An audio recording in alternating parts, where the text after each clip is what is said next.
예수님은 종종 비유로 말씀하셨습니다. 비유는 좀 좋은 가르침이죠. 어떤 걸 빗대서 진리를 전하려고 하는 교육 방법론이라고 할 수 있습니다. 오늘 설교 본문 마태복음 21장 33절에서 46절에도 그 유명한 포도원 농부 비유가 나옵니다. 고대 유대인들이 알아듣기 맞춤한 굉장히 이렇게 익숙한 그런 비유입니다. 한 집주인이 포도원을 하나 새로 만들었습니다. 이야기 진행되는 걸 보면 상당히 크게 진 것 같습니다. 그 집을 짜는 틀도 새로 들여왔고요. 그런 망대들 세웠다고 합니다. 농장식 포도원을 만든 것 같습니다. 이 사람은 오늘 본문에서 어떤 사람인지 정확하게 나오진 않아요. 이게 만들어 놓고 세일을 준 다음에 떠났던 거, 외국에 나가서 오래 있었다고 하는 걸 보면 고급 외교관이든지 아니면 국제무역 이런 것들을 하는 기업가인지 모르겠습니다.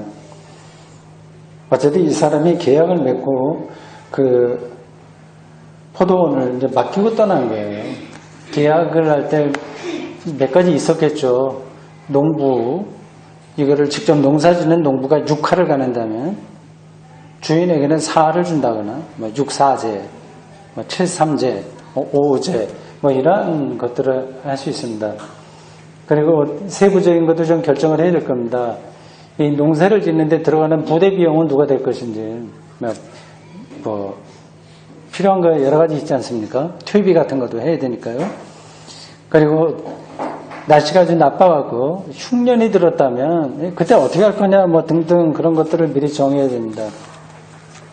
34절에 따르면 포도 수확절이 돼서 이 포도원 주인이 자기 하인들을 이 농부들에게 세일을 받기 위해서 보냈습니다. 여기까지는 이야기가 순조로워요. 자연스럽게 진행이 됐습니다. 농부들이 엉뚱한 일을 했습니다. 그 주인이 보내는 하인들, 종이라고 표현되어 있습니다. 이 사람들을 잡아서 때리고 돌로 치고 심지어는 죽였다. 상상이 안 되는 그런 일이 벌어진 겁니다. 이런 행동은 계약 위반일 뿐만 아니라 실정법에 어긋나는 거죠. 처벌 대상입니다. 주인은 더 많은 자기의 하인들을 그 농부들에게 보냈습니다. 좀 위협적으로 많은 사람이 가면 말을 듣겠지 그런 생각을 하지 않았겠습니까? 농부들은 이 사람들까지 많이 보낸 이 하인들까지 다 구타하고 죽이고 돌로 쳤다고 합니다. 농부들이 제정신이 아닌 게 분명합니다. 주인이 너무 높은 소장료를 원하기 때문에 화가 났다거나 아주 정말 참을 수 없다거나 아니면 세를 제때 내지 못한다고 해서 자기 자녀들을 데려다가 종으로 삼는다거나 했으면 모를까. 그것도 아니고 오늘 본문은 그것에 대한 아무 설명 없이 다짜고짜로 주인의 종도를 폭력적으로 제압했다고 하는 말만 이야기하는데 이거는 비정상적인 상황입니다.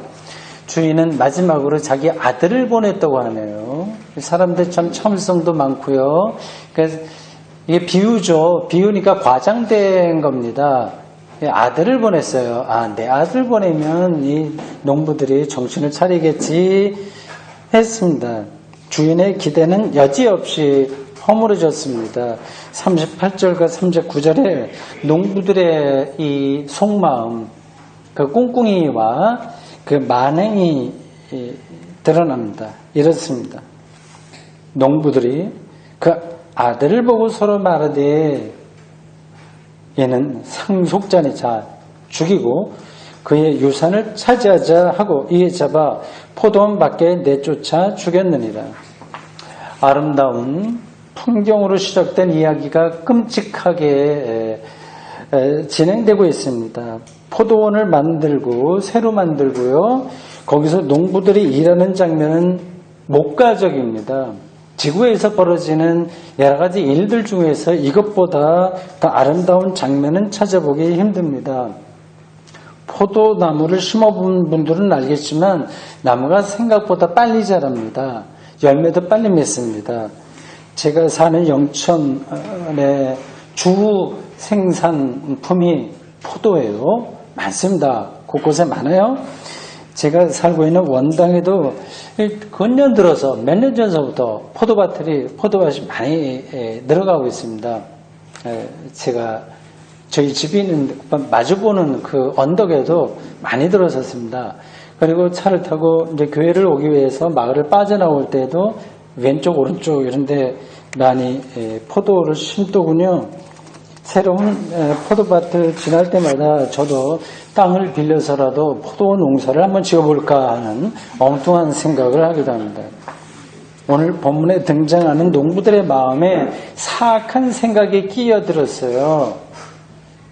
주인의 종들만이 아니라 아들까지 죽여서라도 뭐예요? 유산을 차지하자 하는 겁니다. 자기들이 땀 흘려 거둔 수확을 계약 조건에 따라서 주인과 나누기 싫다고 하는 거죠. 따지고 보면 현대사회도 이와 비슷한 방식으로 작동됩니다.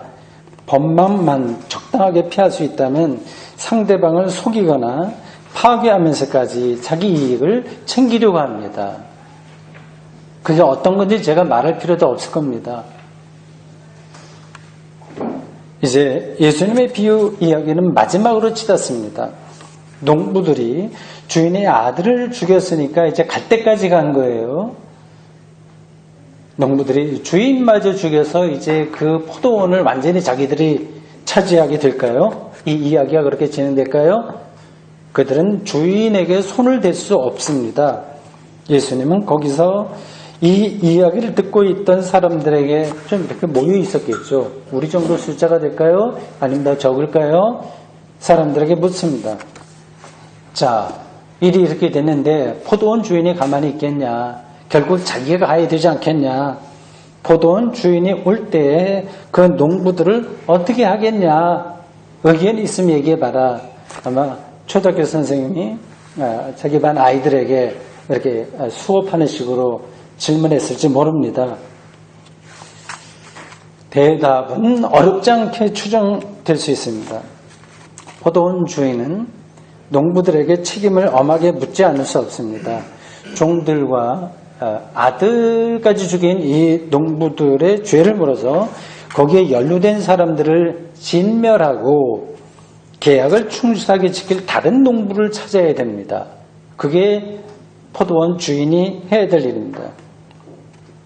거기 모여서 이 비유를 듣던 사람들은 도대체 저 비유가 뭘 얘기할까 궁금하게 생각했을 겁니다. 여러분들 같다면 어떤 생각을 하시겠어요? 봐라, 악을 행하면 벌 받는다. 정의야 승리한다. 그러니 박수 치고 싶었을까요? 아니면 이 비유가 어쩐지 나를 거기 모여 섰던 사람들이요, 우리의 잘못을 까발리려고 하는 예수의 음모처럼 들려서 찜찜했을까요? 좀 복잡했을 겁니다. 생각이요. 예수님은 42절부터 친절하게 이 비유를 해설하십니다. 예수님은 가끔 비유를 말하고 끝날 때도 있고 해설할 때도 계세요. 이번엔 해설이 끼어듭니다. 이 해설에는 초기 기독교의 예수님에 대한 신앙도 반영되어 있어요. 이것만이 아니라 복음서에 나와 있는 예수님의 말씀은 몽땅 다 초기 기독교인들의 신앙에 의해서 해석된 그런 말씀들입니다. 이 비유는 초기 기독교에서 아주 중요하게 다뤄지던 것들이기 때문에 공간복음서에 다 나옵니다. 오늘 마태복음만이 아니라 마가복음 12장 1절에서 12절, 누가복음 20장 9절에서 19절이 병행으로 나옵니다. 각각의 텍스트가 그 이야기 내러티브가 그 서사가 비슷한 구조로 진행되지만 마태복음에만 특별히 언급되는 구절이 있습니다. 나중에 찾아보십시오. 마태복음만 다른 구절을 이야기합니다. 마태복음 21장 43절입니다. 하나님의 백성이라 자부하던 이스라엘 백성들이 하나님의 뜻을 저버린 반면에 초기 기독교인들이 하나님의 뜻을 따랐다는 사실을 이 마태복음 기자가 좀 더 구체적으로 강조하는 구절입니다. 이렇습니다. 그러므로 내가 너희에게 이르노니 하나님의 나라를 너희는 빼앗기고 그 나라의 열매 맺는 백성이 받으리라. 이 구절이 전하려는 메시지는 누가 들어도 분명해 보입니다. 하나님 나라를 빼앗길 사람들, 그들은 폭행과 살인 행위를 저지른 농부들입니다. 첫 번의 계약을 맺은 농부들이에요. 하나님 나라의 열매를 맺어 하나님 나라를 받게 될 이들은 이 비유에서 보면 주인과 새로운 계약을 맺는 농부들입니다. 한쪽은 하나님 나라를 빼앗기게 되고 다른 한쪽은 하나님 나라를 받게 됩니다. 양쪽이 선명하게 갈려요. 자신이 어느 쪽에 속하는지에 따라서 처지가 완전히 달라집니다. 우리는 어느 쪽일까요? 우선 여기서 하나님 나라를 빼앗길 너희라고 할 때 그 너희는 구체적으로 마태복음 21장 33절과 오늘 45절에 따르면 대제사장과 장로와 바리새인들입니다. 약간씩 역할을 달리하는 사람들이긴 한데 전체적으로 보면 이 사람들은 유대교를 대표하는 엘리트 집단입니다. 오피니언 리더라고도 할 수 있습니다. 여기에 율법학자들과 사두개의 사람들도 포함됩니다. 그들은 주인의 종들을 잡아서 때리고 죽이고 돌로 친 농부들로 비유됩니다. 주인의 종들은 와서 죽었잖아요. 이 비유에서 그들은 하나님 말씀을 선포한 구약의 선지자들을 가리킵니다. 농부들이 포도원 밖으로 주인의 아들을 끌고 나간 주인의 아들은 예수를 가리킵니다. 이 비유가 이제 그걸 빗대서 말하고 있는 거죠. 유대교 지도자들은 왜 그런 일을 행했을까요? 그들은 유달리 악한 사람들이기 때문일까요? 그들이 악하다고 하는 것은 오늘 비유에 나오고 있는데 농부들이 악했거든요. 그 악하다고 하는 뜻이 뭘까요?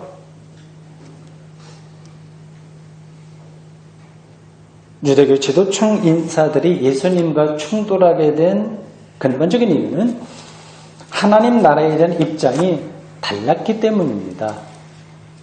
입장이 다른 거예요. 흉악범을 얘기하는 것이 아니라 세계와 하나님 나라를 보는 그 관점이 다른 거예요. 그들은 율법을 바로 세워나가는 것이 하나님 나라를 위한 것이라고 생각했습니다. 그것은 나름으로 일리가 있고 어쩌면 인간 세상에서는 최선일지 모릅니다. 몇 가지 내용만 간추려 보면 이렇습니다. 율법은 성전 제사를 중요하게 여겼습니다. 성전 제사요. 오랜 전통에 의해서 예루살렘 성전은 유대인들의 정신적인 구심점이 되었습니다. 유대인들은 모두 예루살렘 성전을 정기적으로 방문해야만 했습니다. 좀 멀리 떨어져 있는 사람들은 6월절이나 오순절 이럴 때에 성지순례처럼 와야만 했습니다. 그들에게 성전은 그 어떤 곳과 비교될 수 없는 절대적인 건물이자 장소였습니다. 절대적인 거죠. 예수님은 그것을 거부하신 거예요. 성전 자체를 부정한 게 아니라 그것의 절대화를 부정한 겁니다. 인류의 역사이기도 하고 개인의 삶의 방식이기도 한데 어떤 것들을 소중하게 여기고 그게 반복되고 학습되면 그게 절대화됩니다. 이제 추석 때 가족들 만나셨잖아요. 자식이 소중하잖아요. 부모 다 소중하고요. 이게 소중한 게 더 지나치게 되면 절대화가 됩니다. 예수님은 이 성전을 때로는 완력으로 정화한 적도 있습니다. 율법은 말하자면 유대인들에게 삶 전체를 지배하는 체제이자 이데올로기예요. 이념이에요. 안식일만 해도 그렇습니다. 어떤 일이 있어도 그것은 수행되어야 됩니다. 그런데 예수님은 안식일에 장애인을 고침으로써 안식일 규정을 위반했습니다. 율법을 두고 서로 충돌하는 거예요. 율법에 의하면 경건한 사람들은 세리나 죄인들을 가까이 하지 말아야 됩니다. 그런데 예수님은 그들과 같이 먹고 마시고 같이 그냥 지냈습니다. 마음에 안 드는 거죠. 이런 것들이요.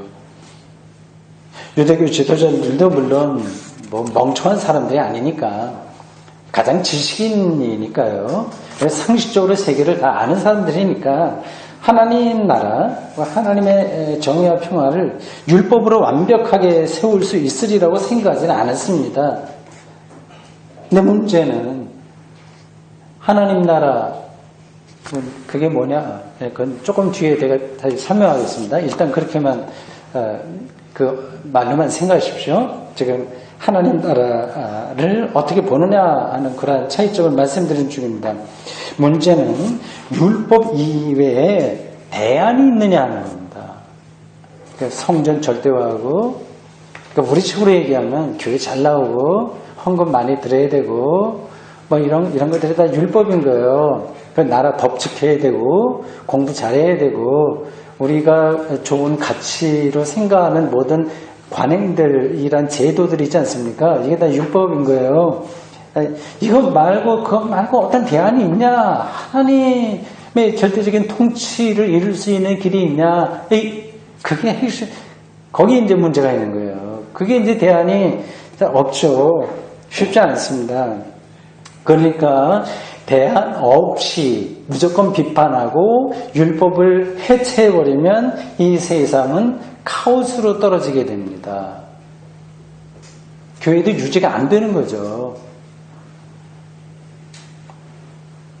대제사장들과 장로들과 바리새인들은 대단히 세련될 뿐만 아니라 지식인이었었고 역사를 알고 인간 삶의 깊이도 알고 괜찮은 사람들이었습니다. 어제 그들이 볼 때 예수라고 하는 저 친구는 현실적인 대안도 없이 유대교의 문제점을 비판하고 더 나아가서 사람들을 선동하는 인물로 비춰지기 시작한 거예요.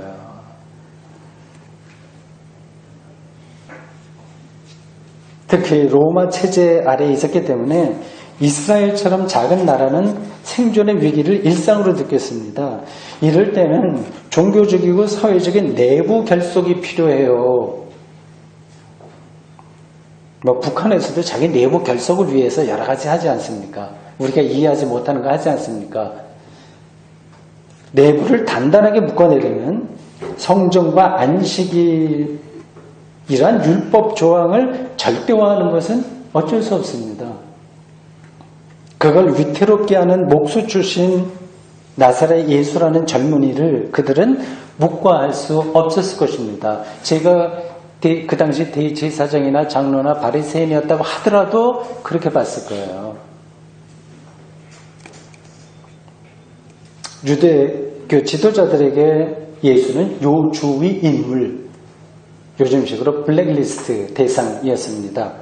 예수의 공생의 초창기에는 비교적 그래도 타협해보려고 이 지도자들이 노력했어요. 그래서 사람들을 예수에게 보내서 이렇게 좀 뭔가 시도를 했습니다. 근데 어느 단계의 임계점이라고 할까요? 더 이상 타협이 안 된다고 하는 그게 이제 판단이 쓴 다음에 결국 예수를 로마 정권에 넘겨버리고 말았습니다. 그 뒤는 여러분들이 잘 아시는 대로입니다. 이러한 문제들은 오늘 현대 우리의 역사에서 반복되고 있습니다. 엘리트 집단은 기본적으로 자신들에게 유리한 체제를 수호하려는 경향이 강합니다. 저도 그러한 집단에 속해 있는지도 모르죠. 자기 스스로도 잘 모르면서 그렇게 삽니다. 사회과학에서는 그것을 스타투스 퀘어라고 해서 현상 유지, 현실 유지라고 부릅니다. 빈부격차를 해소하려는 노력에 저항하는 사람들도 다 그런 사람들이죠. 이제 부자들이죠, 말하자면. 예를 들어서 부유세나 종합부동산세를 거부한 사람들 쪽은 있다. 그게 돈이 많은 사람들일 수밖에 없어요. 우리 교회는 그런 분들이 없어서 편하게 제가 설교할 수 있습니다. 그래서 지금의 체제를 그대로 유지하고 싶어 합니다. 이 국제관계도 비슷하게 굴러가요. 지난 금요일에 금년 노벨 평화상을 받은 단체가 어딘지가 발표가 됐습니다. 예상 외였어요. 어떤 분은 예상했을지 모르겠습니다. 반핵 단체인 핵무기 폐기 운동입니다. NGO예요.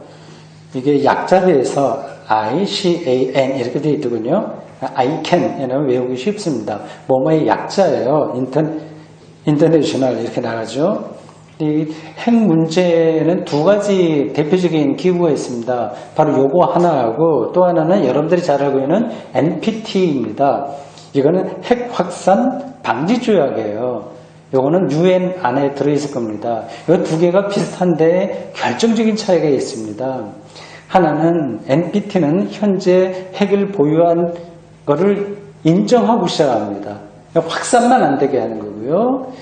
이번에 평화상을 받은 핵무기 폐기 국제운동 ICAN 이 NGO는 아예 핵을 폐기하자 이런 쪽입니다. 결정적이죠. 그래서 이번에 노벨 평화상을 받은 이 단체에 많은 나라가 가입을 했습니다만은 현재 핵무기 강국인 5개 나라, 미국, 러시아, 중국, 프랑스, 영국은 가입 안 했습니다.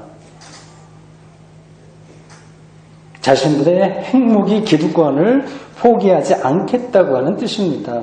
이런 게 세상 돌아가는 이치입니다. 교회 문제를 좀 좁혀서 이걸 생각하면 좀 더 손에 잡힐 겁니다. 종교개혁 500주년이 지금 곧 다가오고 있습니다. 한국교회 개혁을 말할 때 가장 시급한 것이 무엇이겠습니까? 이런 말할 수 없이 많지요. 그 중에 하나, 제가 보기에 가장 시급한 그런 문제는 목사 사례비입니다. 한국교회 정도로 목사 사례비 차이가 나는 교회 나라는 세상에 없습니다. 독일 교회는 주 정부에서 이거를 관리하기 때문에 모든 목사들의 사례비는 똑같습니다. 지금 가톨릭 교회는 물론 당연히 우리나라에서도 그렇고요. 우리나라 교회가 독일 교회를 당장 벤치마킹할 수는 없지만 이걸 시급한 문제로 안고 고쳐나가야 되지 않겠습니까? 이거를 반대하는 이들은 대개 중대형 교회의 목사들입니다. 이 해결책은 간단한 거예요. 그러니까 어떤 노회나 총회 차원에서 교회 헌금을 조금 더 이렇게 집중적으로 회비를 받아서 그것을 모든 교회 목사들에게 비슷한 정도로 이렇게 지급하는 겁니다. 그러니까 목사 사례비를 교회에서 받지 말고 노회나 총회에서 받게 하면 그럼 해결이 되는 거죠. 한국교회에 헌금이 없어서 이런 일을 못하는 게 아니라 다른 이유로 못합니다. 어느 쪽에서 손해본다 이런 생각을 하는 거죠. 예수 당시의 대제사장들과 장로나 바리새인들 그들과 오늘 이렇게 스타투스 퀘어, 현실 유지, 체제 유지, 기득권 유지에 아주 민감하게 반응하는 교회 지도자들과 정치 지도자들과 아니면 우리 일반 모든 사람도 다를 게 사실은 하나도 없죠. 반복되고 있습니다.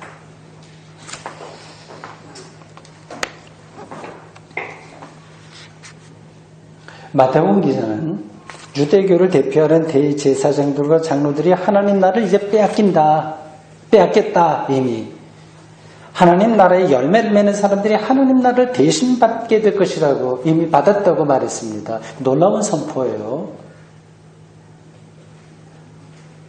하나님 나라를 받게 될 이 사람들은 유대교 체제와 이데올로기에 묶이는 게 아니라 하나님 나라에, 즉 하나님의 통치에 자신의 운명을 맡기는 사람들입니다. 전혀 세상을 다르게 보는 거예요. 바로 기독교인들이죠. 예수 공동체죠.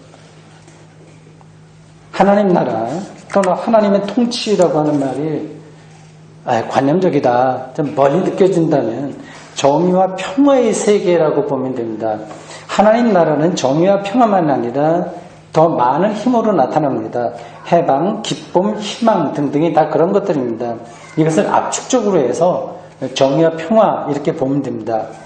하나님 나라의 열매를 맺는 것은 곧 정의와 평화를 지향한다고 하는 겁니다. 어떤 것을 수호하고 차지 유지하는 게 아니라 실질적인 정의와 평화, 또 그거를 통해서 인간의 인간다운 삶을 지향한다고 하는 겁니다. 그래서 정의와 평화를 지향하는 사람들은 정의와 평화를 억압하는 세력에 저항할 수밖에 없습니다. 예수님이 바로 그렇게 사셨습니다. 정의와 평화 뭐 이렇게 얘기하면 뭐 정치적인 거, 사회적인 거, 기독교인들이 모든 사회 변혁에 앞장서야 된다는 말이냐 이렇게 생각할 수 있습니다. 꼭 그렇지는 않습니다. 그런 일은 자신의 역량에 따라서 선택하면 됩니다.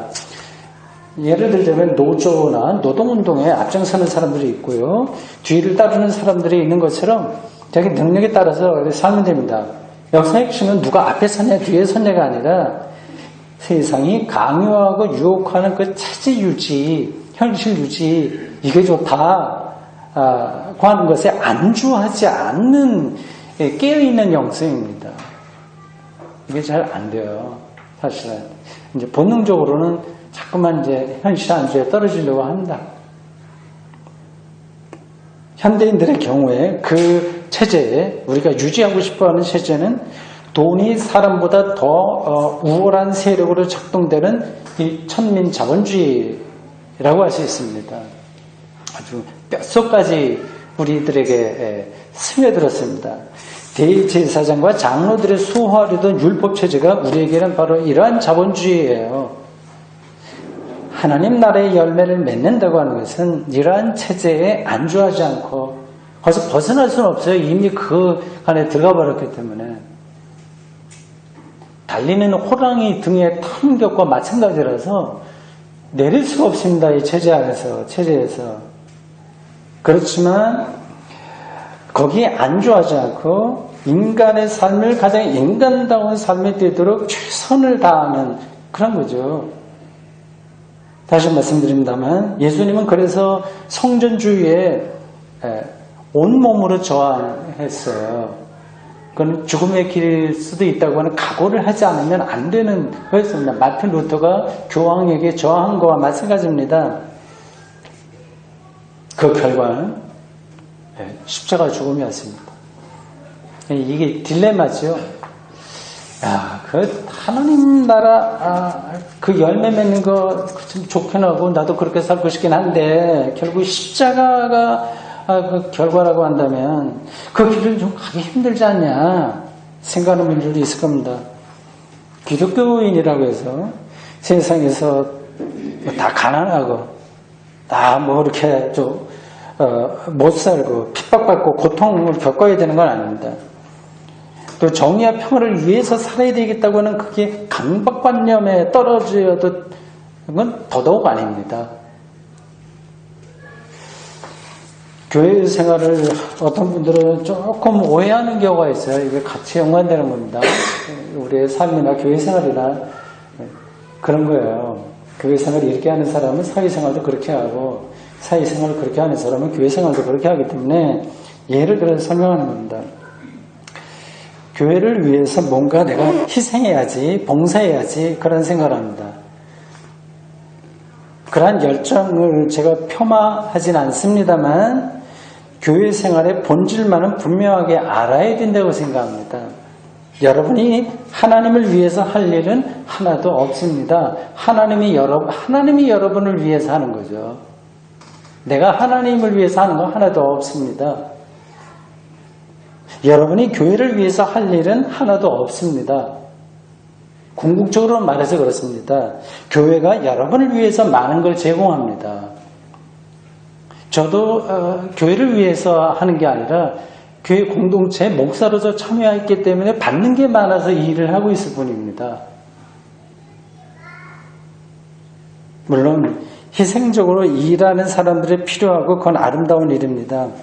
그러한 일을 하는 순간에도 자신이 하나님으로부터 뭔가 더 값진 것을 받는 것이지 하나님을 위해서 내가 한다는 생각은 하지 않는 게 좋습니다. 이런 점에서 하나님 나라 열매를 맺는다고 하는 것은 우리가 엄청난 일을 행하는 것이라기보다도 하나님의 능력에 사로잡히는 겁니다. 예수님이 하나님 나라의 열매를 맺는 사람들이 그 나라를 받을 것이다라고 말한 이유가 이쪽에 똑같다는 이야기예요. 열매가 상이에요. 내가 애쓰고 수고하는 것 자체가 하나님 나라입니다. 이게 적당한 비유가 될지 모르겠습니다만 제가 설교 준비를 나름대로 열심히 하고 해요.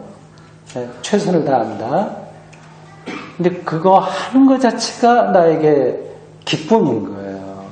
이게 얼마나 회중들에게 어필하냐 아니냐가 아니라 그 하는 순간 그 자체가 하나님이 나에게 선물로 주는 겁니다. 그래서 마치 어머니 자궁 안에 태아가 자리를 잡고 자라는 것과 같습니다. 태아는 어머니와 아버지 사이에서 만들어지죠. 자리를 잡으면 그게 열매를 맺는 건데 그 자체가 생명이라는 하나님의 선물이거든요. 따로 받는 게 아니라 그거가 바로 그거라는 뜻입니다. 신약 성경은 예수 그리스도가 바로 생명이라고 말합니다. 예수님을 통해서 구원받았다는 말이나 예수님을 믿음으로써 우리의 죄가 용서받고 의롭다는 인정을 받았다는 가르침도 바로 그것을 가르칩니다. 예수님이 재림을 기다린다고 하는 말은 생명이 완성되는 순간을 기다린다는 뜻입니다. 그러니까 예수님을 믿음으로써 생명 구원을 약속받고 지금 그걸 누리는 사람이야말로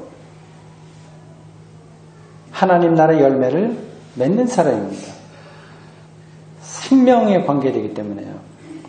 그런 사람들은 당연히 생명을 파괴하는 세력에게 부단히 저항하면서 자기의 인생을 살 겁니다. 그런 사람들을 통해서 하나님의 구원 역사는 이어질 것이며 힘을 더 얻게 될 것입니다.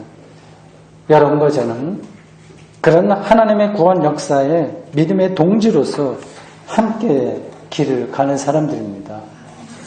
아멘. 주님, 오늘 저희들 마태복음 기자가 전해준 예수님이 말씀하신 포도농부의 비유에 대한 말씀을 들었습니다. 하나님 나라를 빼앗길 자들, 하나님 나라를 얻을 자들에 대한 비유였습니다. 이미 우리가 예수 그리스도를 알기에 생명을 얻었기에 하나님 나라의 열매를 맺은 것이며 하나님 나라에 참여한 사람들입니다.